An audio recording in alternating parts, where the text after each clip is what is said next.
Shalom Bapak Ibu Saudara yang kekasih dalam Kristus Yesus Tuhan. Senang sekali pada hari ini kita dapat bertemu dalam tayangan YouTube yang dibagikan sebagai ibadah online pada hari ini. Memang hari ini ibadah dilaksanakan di dalam gedung gereja secara offline, namun dibatasi karena masih masuk dalam masa pandemi. Oleh karena itu Bapak Ibu yang tidak dapat mengikuti ibadah secara offline di dalam gedung gereja dapat mengikuti tayangan ini sebagai ibadah online yang Bapak Ibu saksikan. Oleh karena itu kita akan memulaikan ibadah kita. Persiapkan hati Bapak Ibu, persiapkan pikiran Bapak Ibu, arahkan kepada Tuhan pada hari ini untuk menerima berkat yang daripada Tuhan.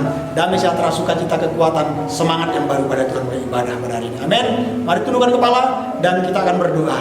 Bapa kami di surga, kami bersyukur, kami berterima kasih pada hari ini. Kami diberikan kesempatan kembali untuk melaksanakan ibadah kami. Meskipun secara online kami menyaksikan dari rumah kami masing-masing pribadi, namun itu tidak mengurangi semangat kami Tuhan, untuk kami boleh dapat memuji, dan menyembah, dan meninggikan, mengagungkan nama Tuhan kami Yesus Kristus.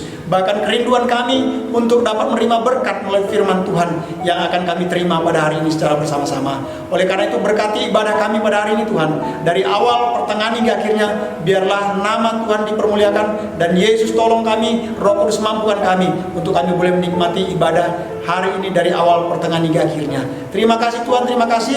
Kami menyerahkan ibadah kami dalam tangan kasih dan pimpinan kuasa Roh Kudus. Segala intimidasi, kuasa kegelapan yang ingin mengganggu konsentrasi kami saat kami beribadah pada hari ini, kami tolak, patahkan, hancurkan di dalam nama Yesus. Tapi sekali lagi Roh Kudus menaungi, melingkupi kami Tuhan. Terima kasih Tuhan, terima kasih, terpujilah nama Tuhan. Hanya dalam nama Yesus kami bersyukur dan berdoa, dan kami siap melaksanakan ibadah kami secara online pada hari ini. Dalam nama Yesus, haleluya, amin.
Dia hadir di dalam hati Bapak Ibu sekalian.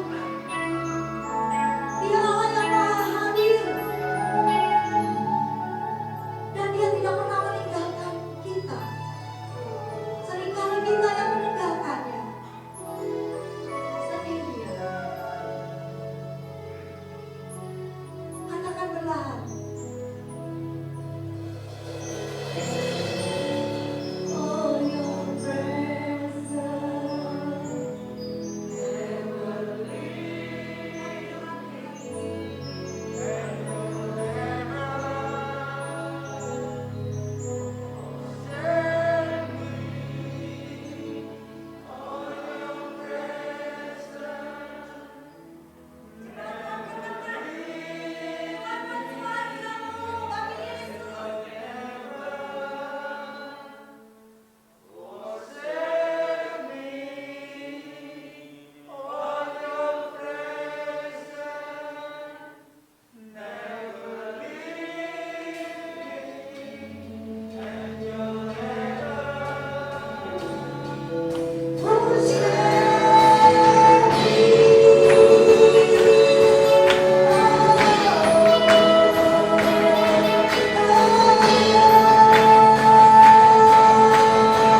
your presence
never buat hari ini.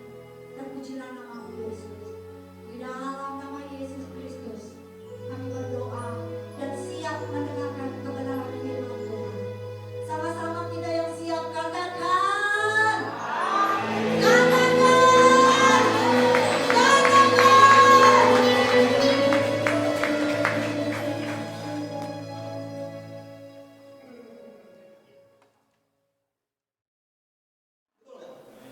Shalom. Shalom. Shalom.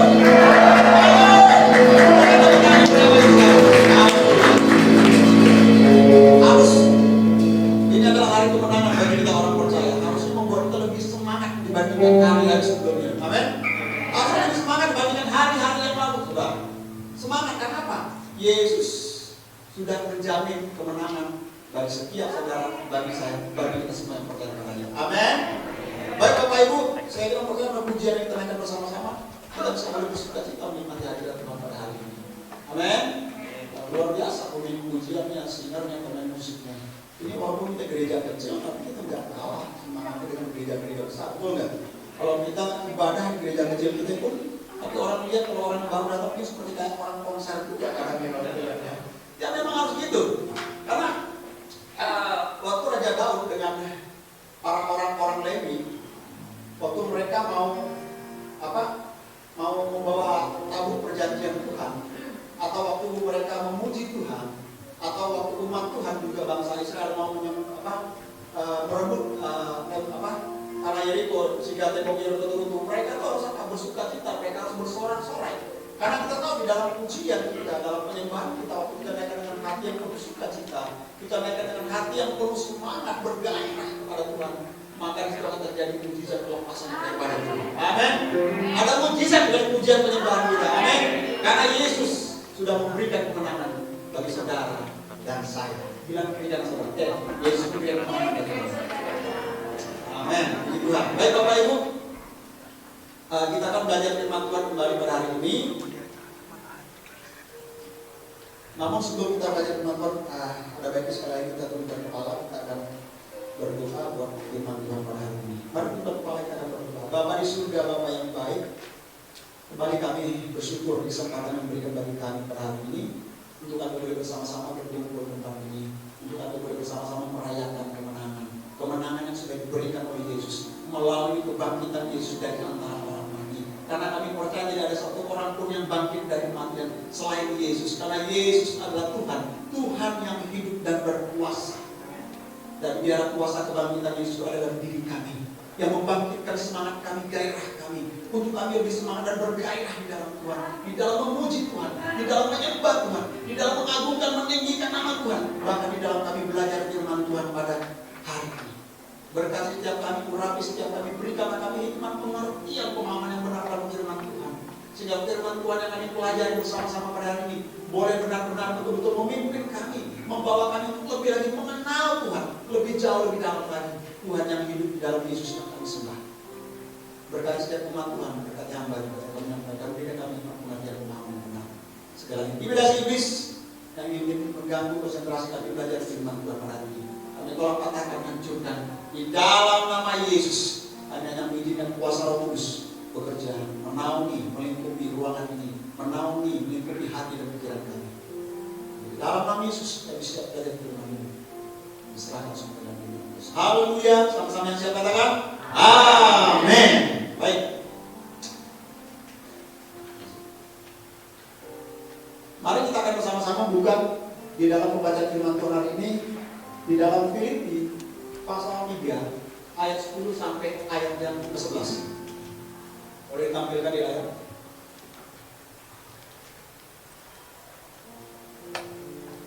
Mungkin ayat ini udah gak asing bagi kita ya, tetapi setiap kita membaca ayat ini pasti ada sesuatu yang baru yang Tuhan bicara kepada kita. Ada sesuatu yang baru yang Tuhan berikan bagi kita melalui pembacaan firman Tuhan ini ya, yang ditulis oleh Rasul Paulus waktu berada di kota Filipi. Baik, saya akan bacakan ayat yang ke-10 sampai ayat yang 11. Boleh juga sama-sama kita baca, sebentar semua bagi berdiri dan kita akan baca bersama-sama. Saya baca ayat yang genap, Bapak Ibu, ayat yang ganjil ayat yang 11. Filipi pasal 3 ayat yang ke-10. Yang ku kehendaki ialah mengenal Dia dan kuasa kebangkitannya dan persekutuan dalam penderitaannya, di mana aku menjadi serupa dengan Dia dalam kematiannya. 11, 3, 2, 1.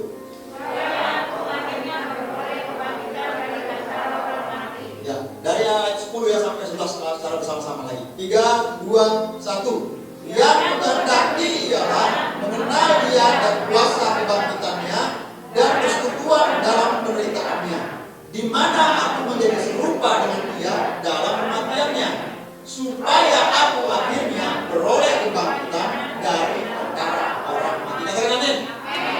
silakan duduk. Saya percaya bahwa saudara akan beroleh kebangkitan dari antara mati. Yesus akan menyebut saudara dan saya kedua kali itu.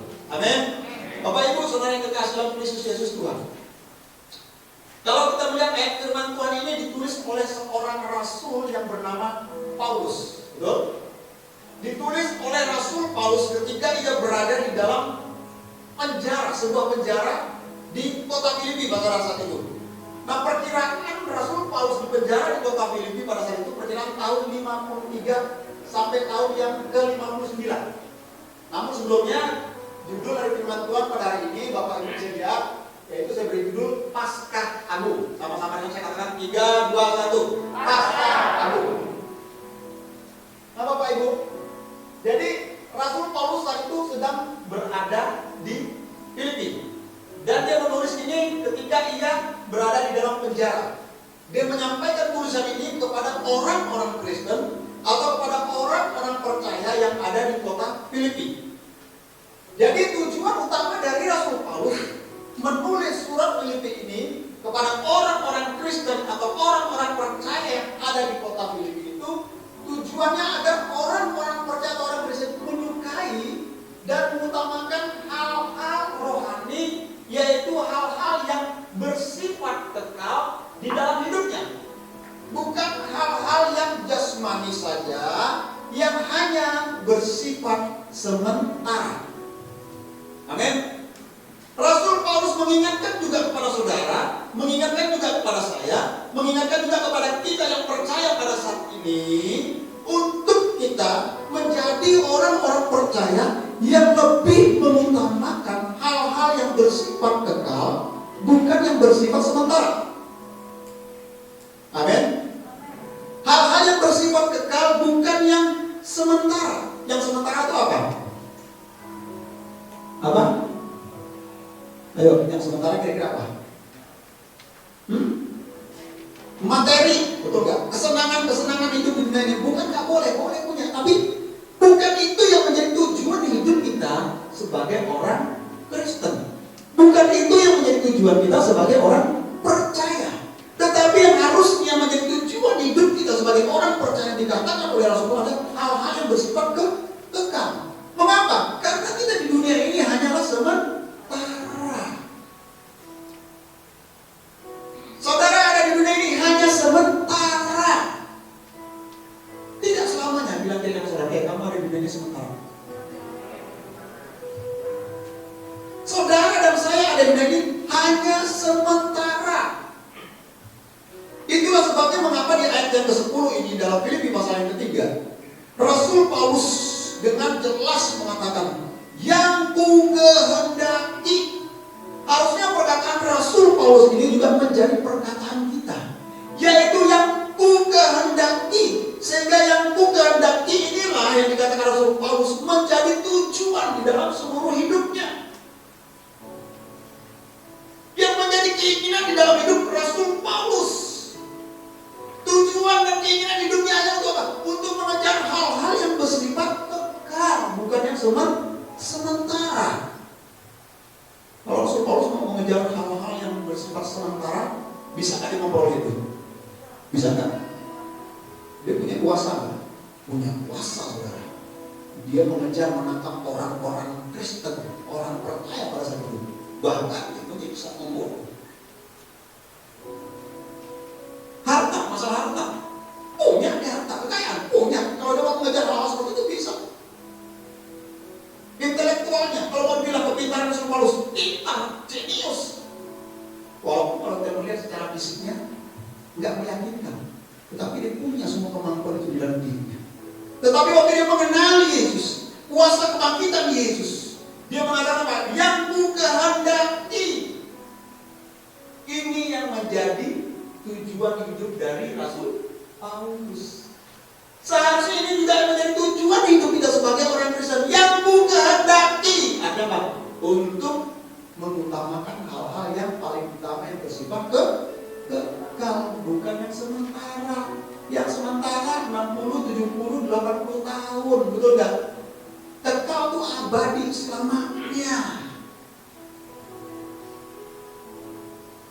Nah, dalam ajarannya Rasul Paulus mengajarkan kepada kita juga saudara saya untuk kita hidup lebih mengenal Yesus dan mengenal kuasa kebangkitannya dan persekutuan di dalam penderitaannya. Pertanyaannya, karena kita berbicara tentang kebangkitan Yesus pada hari ini juga, yaitu Paskah ini. Maka melalui firman Tuhan ini ada satu pertanyaan yang saya sampaikan pada itu. Apa saja kuasa dari kebangkitan Yesus? Apa saja kuasa yang terkandung dalam kebangkitan Yesus? Bagi saudara, bagi saya, bagi kita semua. Apa? Dia bisa jawab. Bu Yani, apa? Hidup kekal, jaminan udah pasti itu. Setiap kita pasti menginginkan kehidupan yang kekal. Kita tak ada menginginkan yang namanya kebinasaan atau kematian yang kekal. Betul? Apalagi yang terkandung dalam kuasa kebangkitan Yesus bagi kita? Ayo, siapa lagi kira-kira? Elia, kira-kira apa?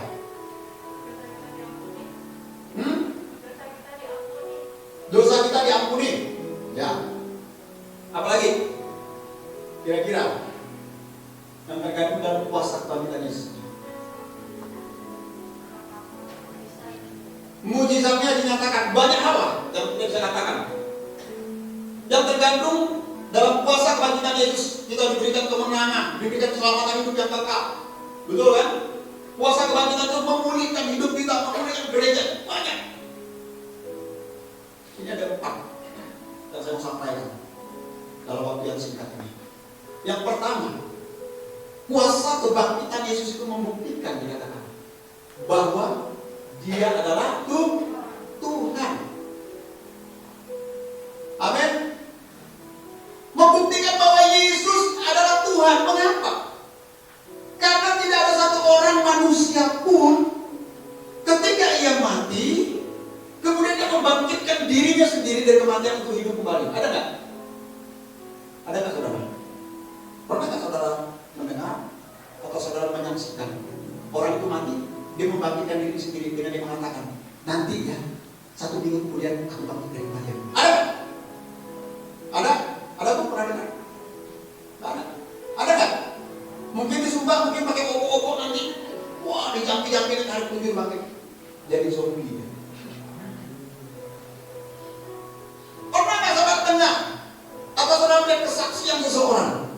Dia mengatakan bahwa hari ke-7 aku akan bangkit, atau hari ke-3 aku akan bangkit dari kematianku. No, tidak ada satu manusia pun. Hanya Yesus. Dia membangkitkan dirinya dari apa? Dari kematian. Saudara percaya? Saudara percaya enggak? Saudara percaya enggak? Kok ragu-ragu nih? Wah, kuasa kebangkitan Yesus belum membuat saudara semangat kayaknya hari ini ya. Coba makin berdiri dulu kalau gitu. Biar semangat. Beliau tos dari kanan, cek. Jangan salaman. Tuan tos aja. Ya.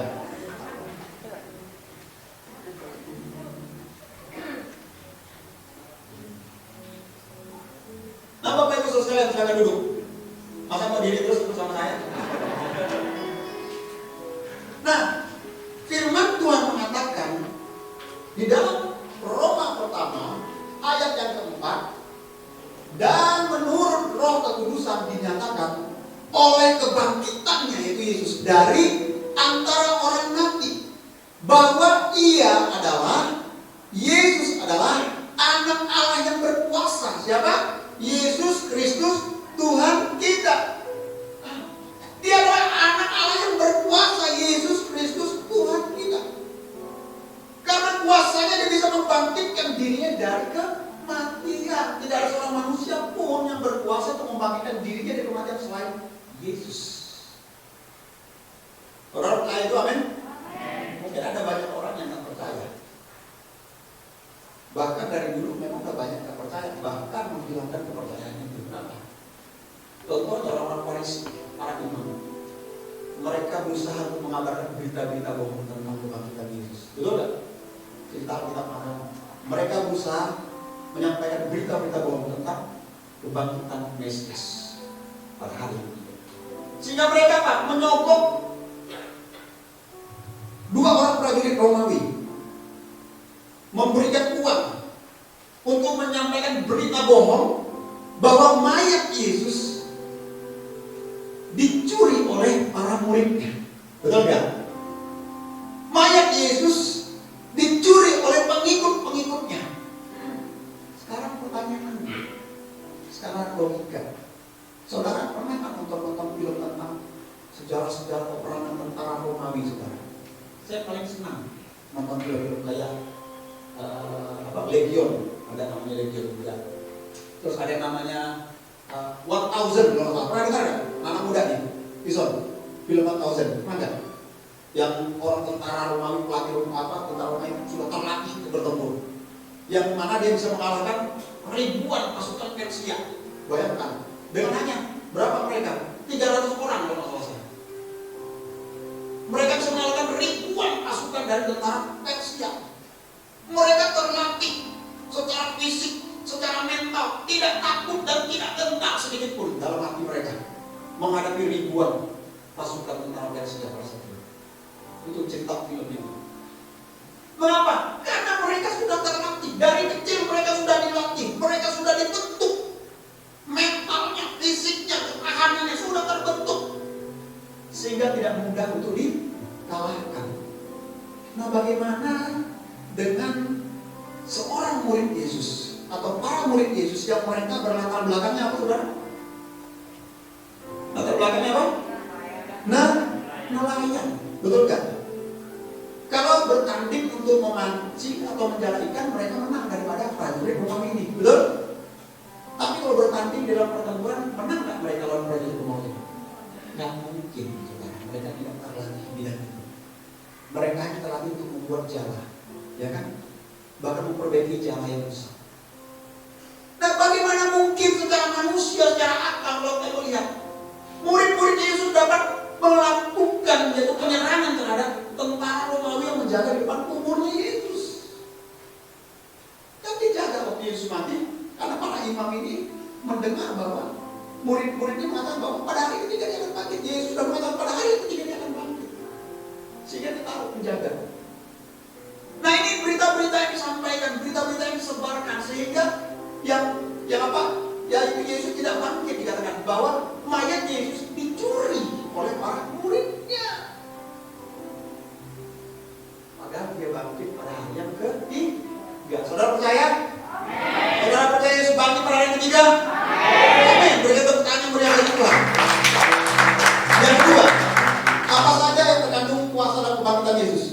Tidak hanya membuktikan bahwa Yesus adalah Tuhan, tetapi yang kedua dikatakan bahwa kuasa kebangkitan Yesus mengalahkan yang namanya kuasa iblis. Tadinya iblis itu berpikir bahwa dia berhasil, ya kan? Dia berhasil membunuh Yesus. Kemudian dia berhasil menggagalkan rencana Allah, rencana Tuhan untuk apa? Untuk menyelamatkan umat manusia. Iblis tadinya merasa berhasil, sukses rencananya, berhasil. Yesus akan ditangkap, kemudian disiksa, kemudian disalibkan dan mati. Wah, senangnya dia, musuhku mati, musuhku kalah. Tapi akhirnya apa terjadi pada hari ketiga waktu Yesus mati? Dia berperangah, dia terkejut. Ternyata Yesus bangkit dari antara orang mati pada hari yang ketiga, membuktikan bahwa Yesus adalah Tuhan, Tuhan yang berkuasa sampai selama-lamanya. Bapak Ibu sekalian, karena ternyata dikatakan Yesus bangkit dari kematian pada hari yang ketiga. Nah, Bapak Ibu, firman Tuhan dalam 1 Korintus 15 ayat 55 mengatakan, hai maut, di manakah kemenanganmu? Hai maut, di manakah senyapmu? Jadi di sini dengan kuasa kebangkitan Yesus yang membuktikan Yesus bangkit, kemudian membuktikan kebangkitan untuk mengalahkan kuasa iblis, maka kita sebagai orang percaya, sebagai orang Kristen, kita tidak perlu lagi takut. Di dalam hidup ini kita tidak perlu takut lagi. Takut terhadap apa? Terhadap ancaman, terhadap tipuan si jahat, yaitu iblis. Tidak perlu lagi kita takut. Kita tidak perlu lagi takut terhadap ancamannya dan tipuannya. Apa yang menjadi ancaman iblis saat ini bagi kita? Yaitu membuat kita takut terhadap ilmu-ilmu kegelapan, tenung dan sihir. Nah, saudara percaya nggak ada ilmu tenung sihir itu? Percaya nggak? jelas. Karena firman Tuhan mengatakan tenung sihir ada. Tetapi kita tidak perlu takut lagi terhadap tenung dan sihir, santet-santet atau leak atau apa dan sebagainya. Nggak perlu takut lagi. Kenapa? Ada kuasa kebangkitan Yesus dalam diri kita. Ada kuasa kebangkitan Yesus dalam kehidupan Bapak Ibu Saudara. Bilang dia karena ada kuasa kebangkitan Yesus. Nggak perlu takut lagi. Nggak perlu takut saudara. Nggak perlu takut. Tapi ternyata masih ada banyak orang Kristen yang suka takut terkadang. Betul nggak? Takut masih. Lihat jalan sana, nggak takut aku kapan kuburan. Takut. Iya Pak, jelas Pak. Soalnya begitu lewat situ ya, pas lewat sampingnya Bu Dewi ini kok merinding saya ini. Memangnya pocong apa ada dekat situ? Masih ada ketakutan di dalam diri kita, betul nggak seringkali? Betul apa betul? Padahal kuasa kebangkitan Yesus itu untuk menghilangkan ketakutan yang ada di dalam diri kita. Oke, kita bukannya takut terhadap hal-hal seperti ini. Tapi ketakutan apa? Terhadap kehidupan ini masih ada di dalam diri kita. Kita takut menghadapi tantangan-tantangan yang datang di dalam kehidupan ini. Padahal Yesus sudah memberikan jaminan, pertolongan, jawaban, jalan keluar bagi setiap kita. Masalahnya kita tak percaya akan kuasa Yesus ini ada di dalam diri kita. Dia bangkit, dia berkuasa, dan dia menghilangkan segala ketakutan itu di dalam diri kita. Harusnya kita percaya. Yang kedua, sebagai orang percaya perlu takut lagi dengan iblis melalui apa? Bukan hanya ancamannya, oleh hal-hal yang tersebut ini, melainkan juga tipuannya. Di mana tipuan iblis seringkali datang di dalam kehidupan kita sehari-hari. Dia akan menawarkan dengan berbagai macam cara. Untuk apa? Untuk kita memperoleh kesuksesan, untuk kita memperoleh keberhasilan, betul nggak? Untuk kita memperoleh kesembuhan. Karena orang kalau sakit itu biasa kadang merasa putus asa nggak? Betul nggak? Ke dokter nggak berhasil, masih ada tetap sakit, betul nggak? Udah berdoa, berpuasa, perasaannya kok nggak sembuh-sembuh, masih juga tetap sakit. Ada doa kesembuhan mujizat, kok aku nggak sembuh-sembuh malah mujizat. Tapi terkadang ada orang bisa putus asa. Dia putus asa akhirnya apa? Untuk mendapatkan kesembuhan itu pergi kemana? Kemana Bu? Ke dukun. Betul nggak? Nyari orang yang pintar bisa nyembuhkan. Nanti dikunyah apa? Punya disebut sembuh. Apalagi campur dengan corona tambah baris lagi. Sembuh penyakit itu, sembuh coronanya belum sembuh lagi lagi.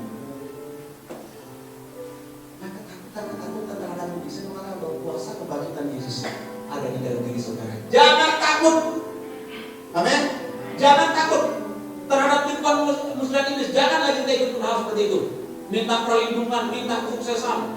Akhirnya apa? Biar dapat sukses, dapat berhasil, pergi ke tempat-tempat pesugihan. Jangan saudara.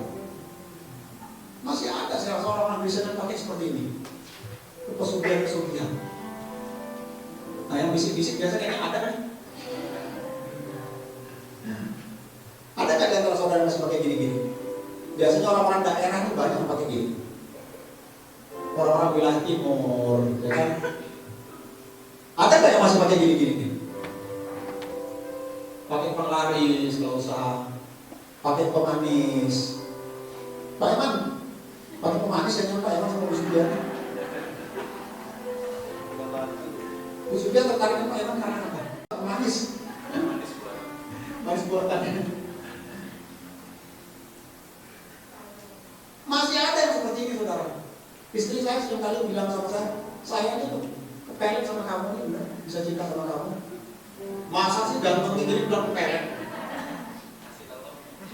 Belum tahu rasanya. Nah saudara, masih ada nggak orang-orang yang melakukan seperti ini? Masih saudara. Memang itu iblis menawarkan. Iblis melakukan tipuan-tipuan melalui hal ini. Ini yang saya lakukan dulu, saya orang Kristen. Tapi saya lakukan tipuan iblis ini, saya percaya terhadap tipuannya. Biar orang lihat saya kelihatan cakep, manis, tampan, saya tidak perlu pakai operasi. Perlu pakai apa? Pakai koko, pakai jambi-jambi, pakai bedak.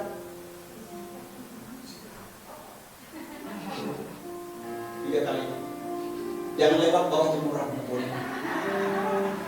nggak?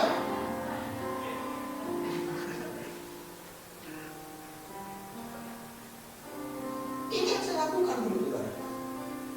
Tipuan iblis itu berhasil. Karena orang Kristen masih pakai hal-hal seperti ini. Padahal tak penting kan, itu tipuan iblis. Nah, kebangkitan Yesus ini mengalahkan kuasa iblis. Dan kuasa kebangkitan Yesus itu ada dalam diri saudara dan saya. Untuk mengalahkan apa? Ancaman, mengalahkan tipuan-tipuan iblis yang menipu setiap kita. Katakan amin. Katakan amin. Bilang dengan saudara, jangan tertipu lagi. Yang ketiga, apa saja kuasa dari kebangkitan Yesus itu? Tidak hanya kebangkitan Yesus membuktikan bahwa Dia adalah Tuhan. Tidak hanya kebangkitan Yesus itu mengalahkan kuasa iblis, tetapi kebangkitan Yesus itu menjadi dasar. Dasar apa? Dasar iman kita sebagai orang percaya. Mengapa? Karena Yesus melalui kematiannya dan kebangkitan itu sudah mengesahkan sah, benar, betul. Ya kan? Kebangkitan Yesus telah mengesahkan semua perkataannya, bahwa perkataannya benar adanya, perkataannya iya dan amin. Dia mengatakan hari ketiga aku akan bangkit dari kematian. Dia buktikan bahwa dia bangkit pada hari ketiga dari kematian. Berarti perkataannya benar, betul? Dengan kebangkitan itu berarti sah. Yesus bangkit dari antara orang mati. Karena Yesus adalah Tuhan yang berkuasa.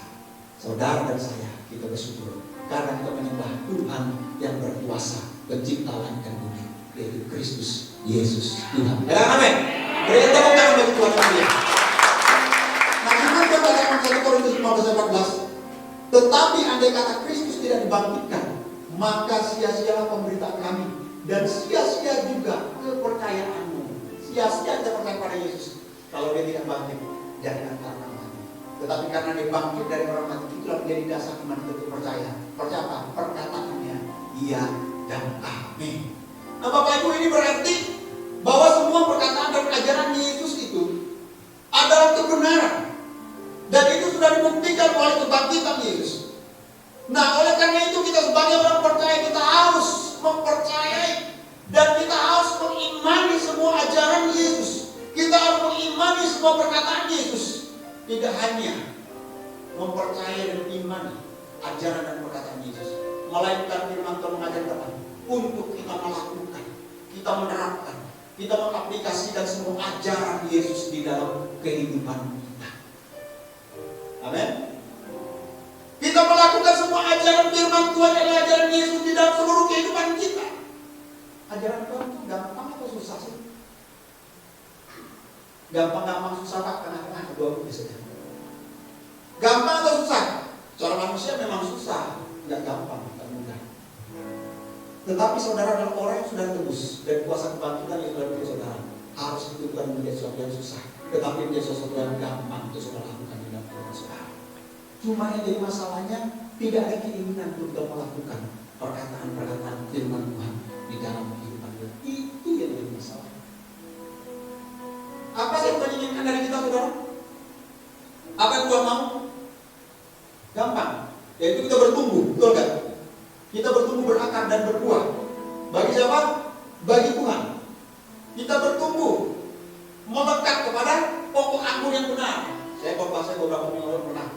Itu berbicara tentang apa? Pokok anggur yang benar ini di dalam Yohanes pasal 15. Yang mana dikatakan kita tidak dapat bertumbuh, kita tidak dapat menghasilkan buah kalau kita tidak melekat pada pokok anggur yang benar itu. Pak Melkis boleh gak Pak? Tolong Pak Yus. Pak Melkis. Apa dulu Pak Melkis?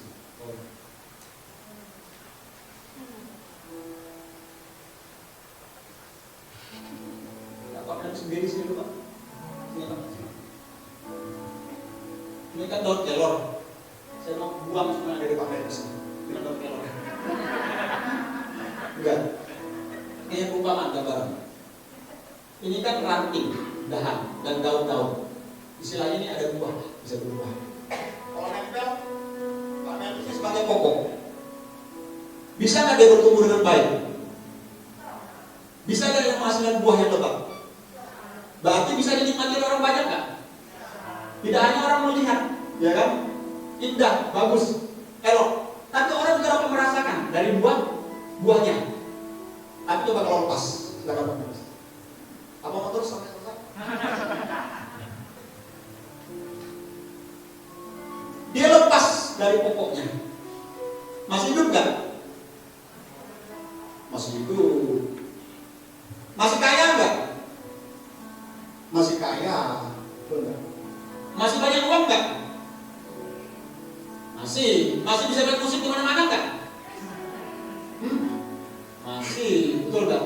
Masih punya jabatan? Apa lagi?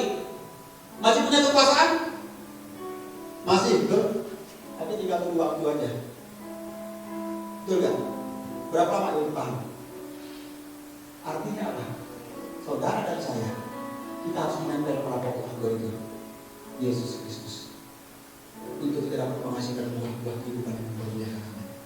Saudara mungkin kaya, saudara mungkin tak butuh Yesus, saudara tak perlukan Yesus. Oke, saudara punya segala-galanya. Tapi berapa lama? Tidak lama. Kenapa kita mengalami namanya kekeringan, mengalami kematian kita? Betul? Jadi saudara dan saya, kita tidak bisa lepas dari Yesus. Kita harus menempel pada Yesus sebagai pokok yang memberikan kehidupan dalam kita. Tinggal masalahnya seringkali yang membuat kita lepas dari pokok anggur itu, membuat kita akhirnya jatuh. Kenapa? Karena masih punya yang namanya tadi saya sebutkan. Betul kan?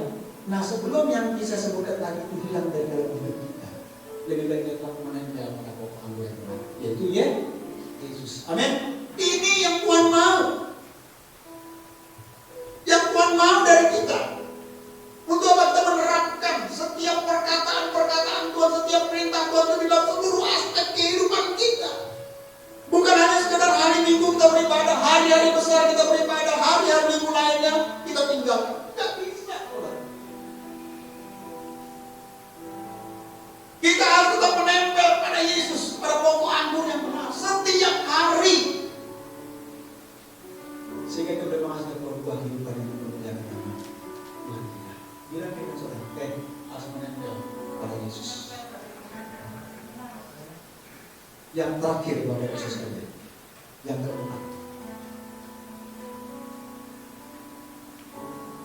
apa saja kuasa kebangkitan Yesus itu dalam Paskah Agung? Tidak hanya kebangkitan Yesus membuktikan bahwa Dia adalah Tuhan. Kuasa kebangkitan Yesus mengalahkan kuasa iblis. Kuasa kebangkitan Yesus menjadi dasar iman kita yang percaya kepada Dia. Tapi yang keempat, kebangkitan Yesus berbukti bahwa apa? Adanya kebangkitan. Setelah apa? Setelah kematian.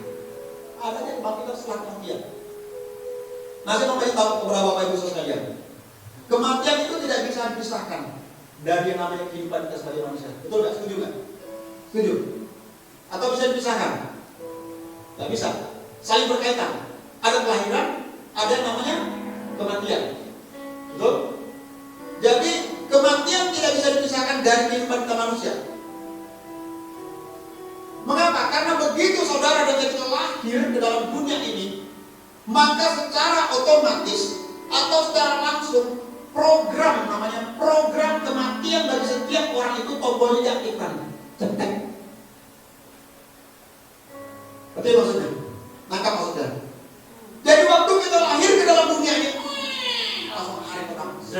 Begitu kita keluar dari kandungan ibu kita, langsung program kematian kita secara otomatis dihidupkan.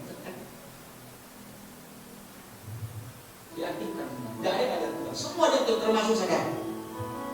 Memang kita tidak tahu kapan waktunya terjadi, betul nggak? Kita tidak pernah tahu. Tetapi yang pasti bahwa suatu saat setiap saudara dan saya, program kematian ini akan bekerja di dalam kehidupan kita. Yang namanya kita mengalami yang namanya kematian secara fisik, jasmani kita. Tidak peduli orang kaya, orang miskin, orang punya jabatan, orang tidak punya jabatan, orang yang punya kedudukan atau tidak, semua akan mengalami ini. Mau orang enggak, cantik apa enggak, semua. Begitu kita lahir, program kematian itu diaktifkan tombolnya. Enggak peduli. Ya mungkin cuma waktunya aja berbeda-beda ya, dipanggilnya. Langsung terjadinya. Ya bersyukurlah mungkin kadang orang yang mempunyai pola hidup yang baik, pola hidup yang sehat itu juga bisa membuat dia juga hidupnya lebih panjang.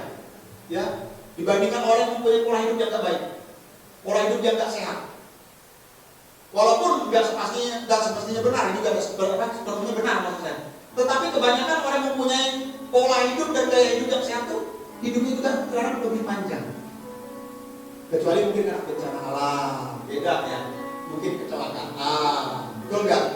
Mungkin ada tindakan pelaku kejahatan itu berbeda. Tetapi kalau kita mau lihat rata-rata yang hidup lebih panjang biasanya orang yang mempunyai pola hidup yang sehat. Di Jepang itu orang sampai usianya sampai 90 lebih ya baru masih kuat bisa ngunyah. Kenapa? Pola hidupnya sehat. Nah, orang Indonesia heran saya, baru umur 45, 50 tuh giginya udah habis. Betul kan? Bu Yegi aja giginya udah habis di bawah depan. Saya bilang, istri saya bilang, Bu, ke dokternya tak pasang ini palsu. Enggak, kamu aku biarin dia gini. Tapi di Jepang, di luar negeri itu ternyata udah tua pun masih bagus ya, giginya masih kuat ya, atau mungkin udah ompong habis juga ya. Adalah mungkin juga ya, tapi paling tidak masih bisa lah. Dia punya makanan ya. Beda mungkin kalau suruh punya kayak jamu batu, dia susah gitu. Ya kan? Jamu batu, mereka susah. Atau kan punya es batu. Saya aja sekarang tuh giginya dulu paling senang kalau makan es batu tuh. Saya punya bunyi senang sekali. Sekarang nggak bisa saudara. Sadar saya ternyata umur udah masuk masa-masa lanjut, tidak muda lagi. Kalau punya es langsung minum, sakitnya ampun, dan kuat. Padahal dokter bilang gigi saya ini bagus, istri saya bilang gigi saya bagus bandingkan gigi dia. Saudara dan istri saya jangan macam-macam saudara. Kalau berantem sama di gigi itu saudara harus tumbang saudara. Gigi sama istri saya kan ada bikin apa? Rekonstruksi gigi ya. Rekonstruksi karena gigi istri saya itu turunan sih mungkin jadi rapuh giginya. Jadi rekonstruksi akhirnya dipasang implan. Nah implan itu kan berarti giginya gigi robot, gigi besi kan saudara, pakai paut gitu. Tapi awet itu kuat sampai tua. Dia punya juga apa udah mau sebatu juga yang gigi kuat. Nah kalau gigi saya udah kuat. Nah saya juga berpikir kadang sini ini yang udah dulu waktu masih muda-muda, waktu muda nih belum bertobat, suka buka minuman keras tuh pakai gigi. Sini nih. Tutup botol tuh buka pakai gigi. Nah jadi nggak sadar lama-lama pecah gigi sebelah sini nih. Ada giginya nggak rusak bagus, pecah giginya. Tapi masih ada. Nah waktu ke dokter gigi istri saya bilang, udah cabut aja nih. Dalam hati saya enak aja suruh cabut. Memang enaknya punya sakit minta cabut. Nanti mau dipasang implan. Saya lihat istri saya waktu di implan aja dah dioperasi dah sampai meleleh-leleh air matanya sakit. Takut juga saya nggak berani saya. Nah saudara semua sekaligus masalah takut ada waktunya, betul nggak? Begitu saudara dan saya lahir, tombol program kematian itu udah dihidupkan dan berarti tinggal nunggu waktu, nunggu gilirannya aja. Dan kematian kita tidak bisa dihindarkan, betul? Kematian tidak bisa kita hindarkan. Kematian adalah sesuatu yang pasti. Dan setiap kita semua pasti akan mengalami yang namanya kematian. Tinggal tak tahu siapa dulu yang akan didatangi oleh kematian di antara kita. Makanya kita sebagai orang percaya, kita harus selalu bersiap sedia. Firman Tuhan kata apa? Berjaga-jagalah. Kita harus berjaga-jaga sebelum waktunya, waktu tombol itu aktif itu datang menghampiri kita. Sebelum waktu kita harus berjaga-jaga. Apa Bapak Ibu sekalian? Kebangkitan Yesus membuktikan adanya kebangkitan setelah kematian. Firman Tuhan Roma pasal 6 mengatakan, sebab jika kita telah menjadi satu dengan apa yang sama dengan kematiannya, kita juga akan menjadi satu dengan apa yang sama dengan kebangkitannya. Berarti waktu kita mati pun nanti kita jangan takut. Mengapa jangan takut? Kenapa? Kita akan dibangkitkan bersama-sama dengan Yesus. mengatakan orang Kristen itu kalau mati itu sebenarnya bukan mati, tetapi dia tidur. Betul nggak? Dia tidur. Nanti waktu masa pengangkatan dia dibangunkan dan diangkat, dikumpulkan bersama-sama dengan Yesus. Amin. Amin. Jadi jangan takut dengan yang namanya kematian. Kenapa? Karena ada kebangkitan juga bagi orang percaya setelah kematian. Kalau orang yang tidak percaya, mereka tidak ada jaminan kebangkitan bersama dengan Yesus. Karena orang yang percaya termasuk saudara dan saya. Bilang dia kamu, ada jaminan kebangkitan dari kamu. Nah Bapak Ibu, ini berarti ketika kita mati kita tidak akan hilang selamanya. Ketika kita mati kita tidak akan masuk ke dalam api neraka yang kekal. Ketika kita mati kita tidak akan berada di dalam kubur selamanya. Tetapi jika kita mati, maka kita semua akan dibangkitkan bersama-sama dengan orang percaya lainnya. Dan kita akan bersama-sama dengan Yesus di dalam surga yang kekal selamanya. Katakan amin. Amin. Oleh karena itu, saya mau mengajak kita semua untuk kita hidup di dalam Tuhan dan melakukan segala hal yang terbaik selama kita hidup. Bagi apa? Bagi Tuhan, untuk kemuliaan, hormat dan kebesaran bagi nama Tuhan. Berapa banyak di antara Bapak Ibu sekalian mau melakukan yang terbaik bagi Tuhan selama masih hidup saat ini? Katakan turunkan tangan. Yang terbaik bagi Tuhan dari hidup kita itu apa? Ayo. Saya bilang yang pertama perubahan. Yang kedua yang terbaik dari kita itu kita bagi Tuhan jadi begitu apa? Yang kedua apa? Kehidupan. Hidup benar. Hidup benar berarti itu terkandung melakukan firman Tuhan dan berdoa bagi Tuhan. Betul? Yang ketiga apa? Apa lagi? Rajin beribadah. Oh, rajin beribadah. Benar nih. Benar. Ini sih karena Yusian ditahan tak boleh ibadah, yang datang kalau apa datang terus dia. Apa lagi saudara? Ya? Ayo. Melayani, nah kayak bisa main musik. Apa lagi? Banyak hal yang dapat kita lakukan yang terbaik bagi Tuhan. Tapi yang paling terpenting yang terbaik kita lakukan bagi Tuhan apa? Memberikan hidup kita untuk diubahkan dan kita melakukan setiap perintah-perintah Tuhan di dalam kehidupan kita. Amin. Amin. Bilang kiri kananmu, katakan lakukan yang terbaik bersama bagi Tuhan. Tundukkan kepala dan kita akan berdoa bersyukur berfirman Tuhan pada hari ini. Bapa di surga, Bapa yang baik, kepada kami bersyukur dan terima kasih pada hari ini buat kebenaran firman-Mu yang kembali mengingatkan kami tentang kuasa kebangkitan-Mu. Dan kami percaya bahwa kuasa kebangkitan-Mu lah yang memberikan kemenangan bagi kami, yang memberikan jaminan kehidupan yang kekal bagi kami. Karena kebangkitan-Mu membuktikan bahwa perkataan-Mu adalah benar adanya Tuhan. Bahwa kebangkitan-Mu adalah perkataan yang benar-benar digenapi dan terjadi. Dan kami percaya perkataan-Mu Tuhan.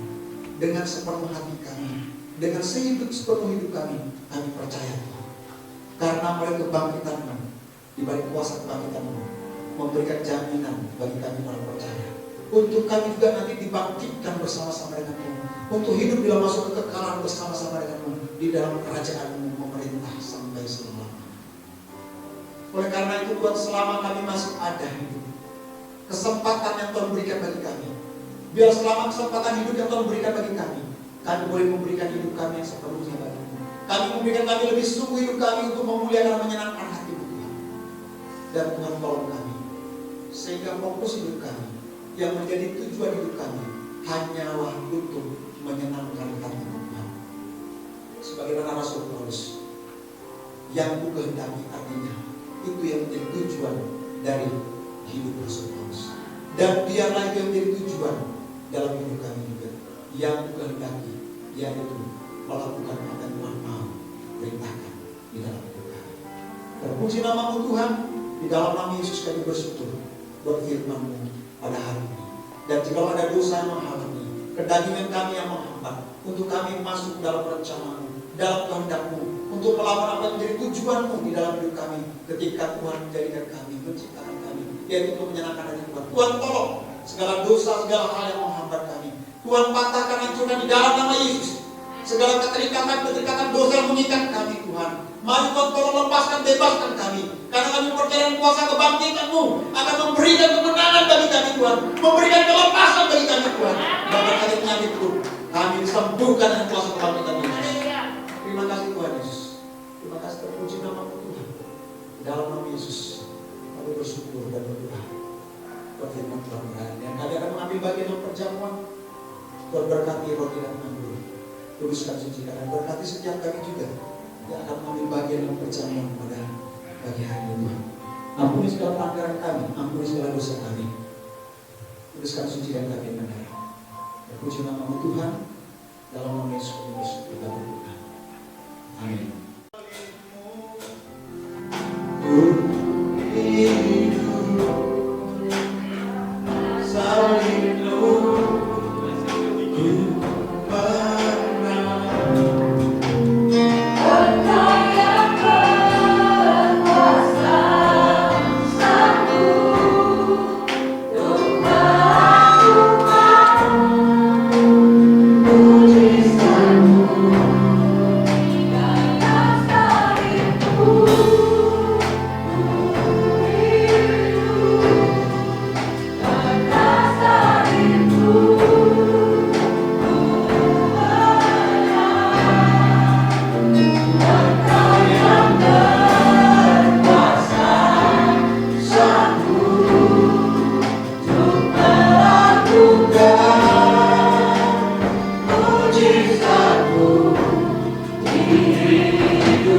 beribadah pada Tuhan 1 menit. Kemudian roti yang ada ayatnya Bapak Ibu bisa foto, bisa Bapak Ibu simpan sebagai ayat emas bagi Bapak Ibu di perayaan Paskah hari ini.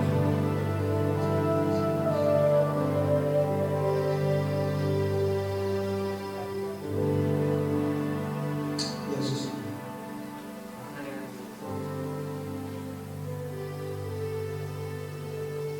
Yesus, hanya memang Yesus Tuhan di dalam hidup kami. Dan kalau kami ada hingga sampai saat ini, itu karena kasih, karena salib yang menebus kami. Oleh karena itu ajarkan kami untuk menghargai salib sebagai bukti kasih bagi kami. Dengan kami mengasihimu lebih bahkan daripada hidup kami, lebih daripada siapapun.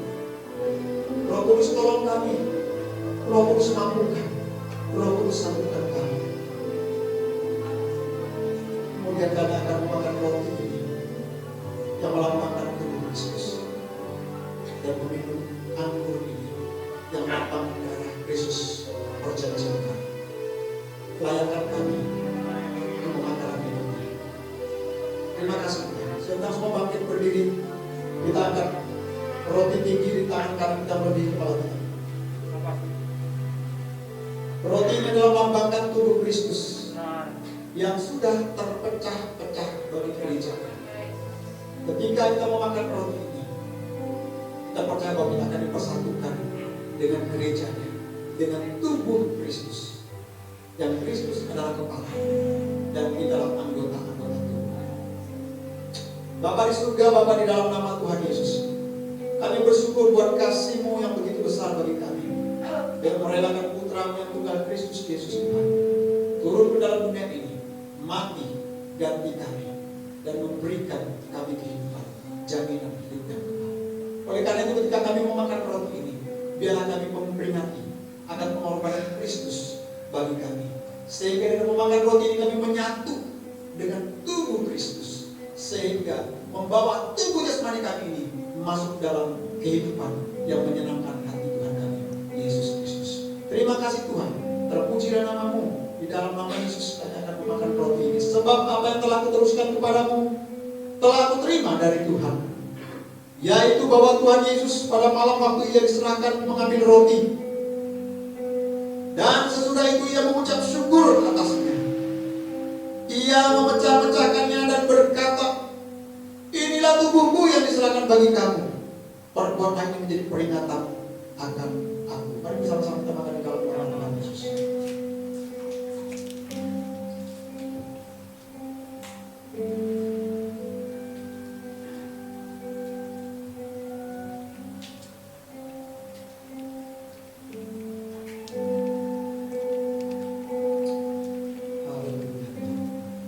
Bisa membuka anggota.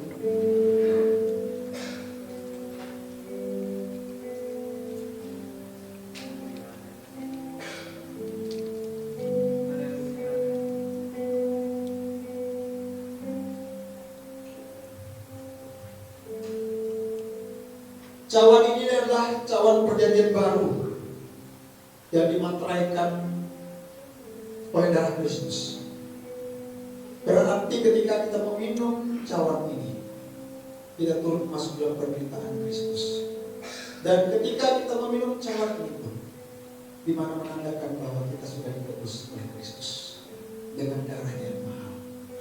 Hargai apa yang sudah Yesus lakukan perbuat bagi saudara dan saya. Dia sudah membayar saudara dan saya dengan darahnya yang mahal. Sehingga itu saudara dan saya bukan milik si iblis jahat. Hidup kita bukan lagi menjadi budak si iblis, tetapi hidup kita menjadi milik Kristus. Dan saudara dan saya adalah anak-anak Allah yang Maha Tinggi. Oleh karena itu hargai tubuh saudara, hargai hidup saudara dengan hidup lebih sungguh lagi di dalam Kristus. Bapa di surga, kami bersyukur, kami berterima kasih buat kasih dan kebaikan Yesus dalam hidup kami. 2000 lebih tahun yang lalu sudah mati bagi kami, ganti kami, menebus dosa-dosa kami, dan membayar kami lunas dengan darahnya. Oleh karena itu biarlah kami boleh menghargai hidup yang diberikan bagi kami, untuk hidup kami lebih lagi memuliakan menyenangkan Yesus. Tolong kami Bapa, tolong kami Tuhan, ketika kamu meminum cawan ini, biar kami memperingati akan pengorbanan Kristus. Demikian juga yang mengambil cawan sesudah makan lalu berkata, cawan ini adalah perjanjian baru yang dimateraikan oleh darahku. Perbuatlah ini setiap kali kamu meminumnya menjadi peringatan akan aku. Sebab setiap kali kamu makan roti dan minum cawan ini, kamu memberitakan kematian Tuhan sampai Ia datang. Mari bersama-sama kita di dalam nama Tuhan Yesus. Naikkan syukur saudara kepada Tuhan. Naikkan syukur saudara kepada Tuhan. Sehingga naikkan pujian ini dengan lembut dan nyemangat biar berdoa secara pribadi pada Tuhan. Naikkan syukur saudara kepada Tuhan. Mana hari ini adalah hari yang khusus spesial bagi kita dan bagi. Mana itu memperingati kebangkitannya. Dan biar kebangkitan yang ada di dalam diri kita. Kuasa kebangkitan memulihkan kita. Kuasa kebangkitan mendorong kita untuk menjadi hidup sempurna. Amin Tuhan. Yes. Engkau yang berkuasa, sanggup untuk melakukan mujizat-Mu dan dasar-Mu. Mari sama-sama katakan kepada Tuhan, biar kita kita bersaling kita itu, dan kita berkuasa yang membangunkan hidup kita. Amin. Yes, Lord. Engkau yang berkuasa, sanggup untuk melakukan mujizat-Mu dan dasar-Mu.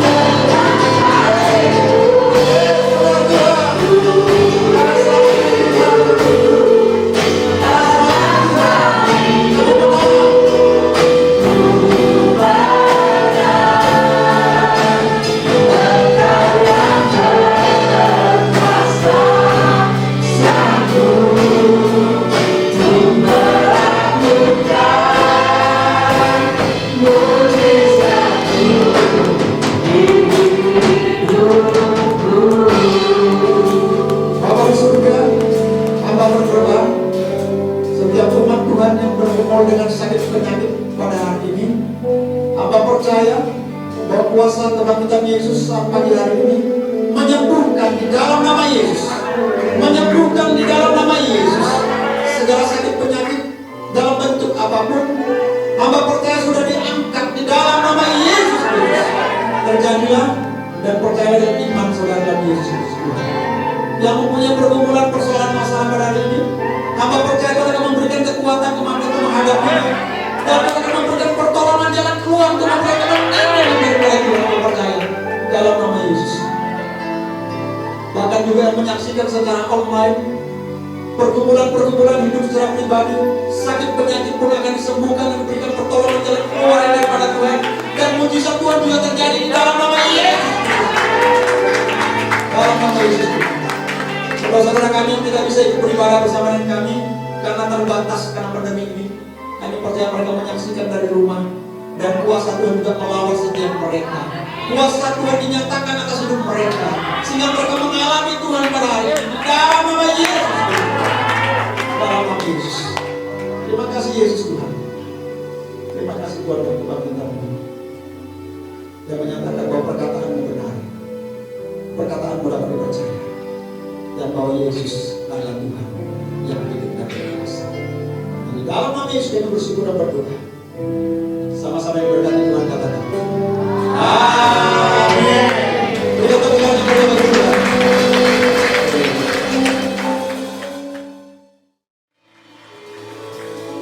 Saudara siap memuji Tuhan pagi hari ini? Siap memuji Tuhan? Yang siap mana? Angkat tangannya yang siap. Yang siap memuji Tuhan. Lihat dong, tengok kiri kanan. Temannya tengok saja. Ayo, tengok. Berdiri bersama-sama berdiri.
Baik Bapak Ibu, kita akan mengakhiri ibadah kita. Saya minta semua kami berdiri dan kita akan akhiri ibadah kita dalam perayaan Paskah ini. Kita akan akhiri dengan doa. Nanti namun sebelum keluar, Bapak Ibu saya minta dari depan bukan dari belakang, tapi dari depan dulu ambil ayat firman Tuhan yang ada di depan telur ini, telur Paskah. Ambil satu orang satu, kemudian langsung turun ke bawah. Dia langsung pulang. Mulai dari depan ke belakang jadi kan pas jadi langsung pulang ya. Yuk kita berdoa, saudara berdoa juga. Minta Tuhan kasih saya ayat firman Tuhan melalui telur Paskah ini apa? Saudara bisa berdoa terlebih dahulu. Biar Tuhan berbicara perkata bahwa firman Tuhan adalah perkataan Tuhan. Dan perkataan Tuhan berkuasa dan hidup. Biar itu betul-betul menjadi rema bagi kita. Amin. Baik, tundukkan kepala dan kita akan berdoa. Kita bersyukur. Bapa di surga, Bapa yang baik, kembali kami bersyukur dan terima kasih.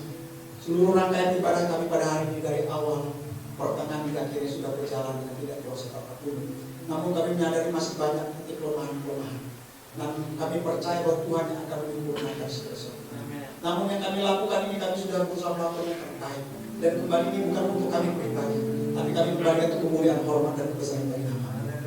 Oleh karena itu kami bersyukur buat semua yang sudah mengambil bagian pelayanan. Tuhan memberkati, Tuhan memberkati. Tuhan memakai semakin hari semakin heran untuk kemuliaan bagi nama Tuhan. Dan berkati setiap sidang jemaat Tuhan juga yang ada di pagi hari ini. Biarlah mempunyai kerinduan juga untuk terlibat mengambil bagian di dalam pekerjaan Tuhan di tempat ini. Untuk bersama-sama mengembangkan gereja Tuhan. Untuk semakin hari semakin bertumbuh dan menjadi semakin besar. Seperti yang Tuhan mau. Tentunya Tuhan yang besar di dalam Yesus Kristus. Kami berdoa menyerahkan semua dalam kasih kita di dalam nama Yesus. Dan pada akhirnya kami akan mengakhiri ibadah kami akan mengakhiri terlebih dahulu di dalam doa. Kami berdoa buat bangsa dan negara kami. Kami berdoa berkati bangsa dan negara kami dengan damai sejahtera sukacita yang daripada Tuhan, berkati dengan perlindungan yang daripada Tuhan. Saat ini bangsa dan negara kami secara aparat keamanan sedang mengalami teror-teror yang terjadi Tuhan dengan orang-orang yang tidak bertanggung jawab. Tuhan tolong berkati setiap aparat keamanan, perlindungan Tuhan nyata atas mereka. Berikan mereka hikmat kejelian untuk mereka dapat melihat segala sesuatu dan bertindak dengan cara yang tepat, dengan tegas dan terukur. Kami berdoa di dalam nama Yesus, perlindungan Tuhan nyata atas aparat-aparat keamanan yang ada di tanah air ini.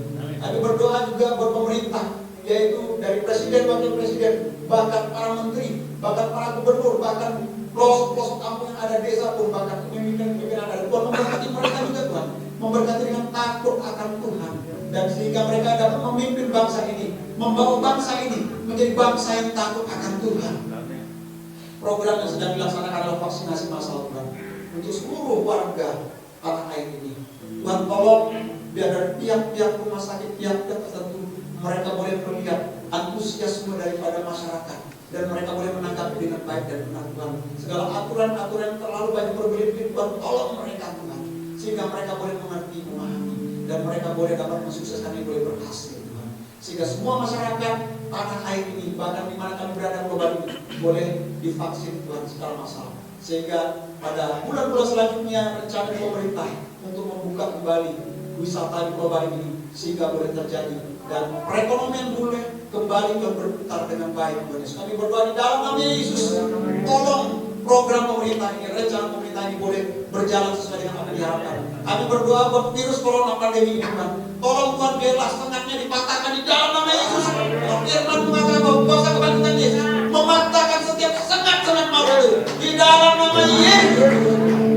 Kami berdoa berkati setiap masyarakat yang ada di tanah air ini untuk patuh dan taat pada aturan pemerintah yang ada, untuk bersama-sama mencegah penyebaran sehingga memutus mata rantai COVID-19 ini di dalam nama Yesus.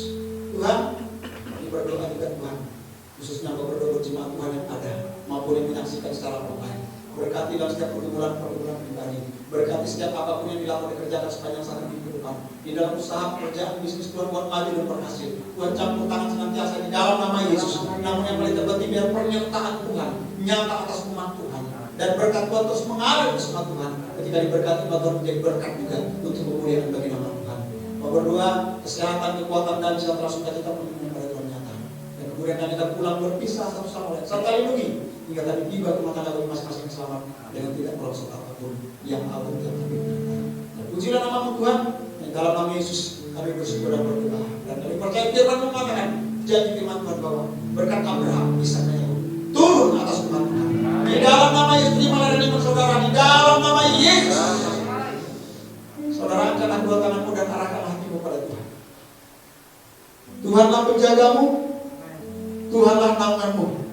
Di sebelah tangan kananmu matahari tidak menyakiti engkau pada waktu siang atau bulan pada waktu malam. Tuhan akan menjaga engkau terhadap segala kecelakaan. Ia akan menjaga nyawamu. Tuhan akan menjaga keluar masukmu dari sekarang sampai selama-lamanya.